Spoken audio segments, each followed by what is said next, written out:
ప్రపంచవ్యాప్తంగా దేవుడు మాట్లాడుతూ ఉన్నాడు. నేను ఈ లోకానికి వెలుగును. దేనికి వెలుగు అంటండి ఆయన?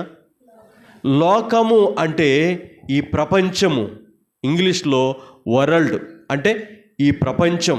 మనం ప్రపంచ కప్పు అంటే మనకు అర్థం అవుద్ది. ప్రపంచ కప్పు అంటే అన్ని దేశాలు వాళ్ళు క్రికెట్ ఆడతారు ఆ కప్పు గెలుచుకోవడానికి. ఒకే దేశం ఆ కప్పుని తీసుకువెళ్ళద్ది.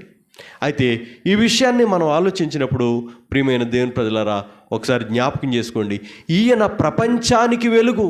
అందుకోసమే ప్రపంచ దేశాలన్నిటిలో రకరకాల పండుగలు ఉన్నాయి. భారతదేశంలో రకరకాల మతాలు ఉన్నాయి. ఈ దేశంలో చాలా రకాల కులాలు అనబడేవారు ఉన్నారు, పెట్టుకున్న వాళ్ళు ఉన్నారు.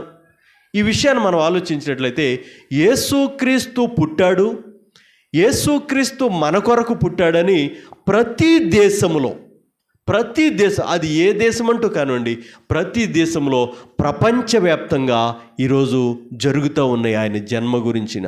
ఆయన జన్మించాడు, ఆయన మన కోసం పుట్టాడు. ఇక మనకి చింత లేదు, మనం భయపడక్కర్లేదు, మనకి కుమారుడిగా అనుగ్రహించబడ్డాడని చెప్పి ఈరోజు ప్రపంచ ప్రజలందరూ కూడా సంతోషిస్తున్నారు. ఈ సంతోషము ఒక్కరోజు కాదు, 2 రోజులు కాదండి.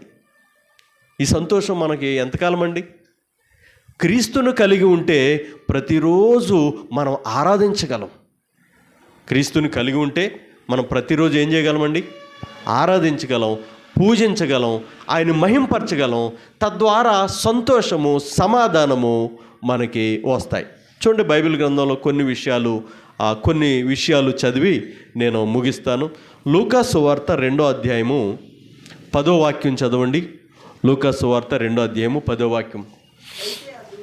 అయితే ఆ దూత భయపడకుడి, ఇదిగో ప్రజలందరికీ కలుగబోవు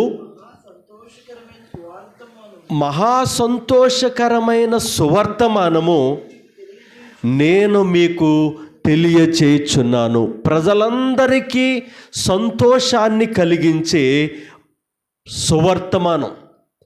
యేసుక్రీస్తు యొక్క జన్మ గురించి, ఆయన పుట్టిన దినం గురించి, ఆయన పుట్టుక గురించి, యేసు ప్రభు యొక్క జన్మ గురించి దేవదూత గబ్రియేలు ఏమని మాట్లాడుతున్నాడంటే, ఇదిగో ప్రజలందరికీ సంతోషాన్ని కలిగించే మాట, వార్త.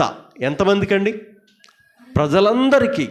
ప్రజలందరికీ సంతోషాన్ని కలిగించే మాట.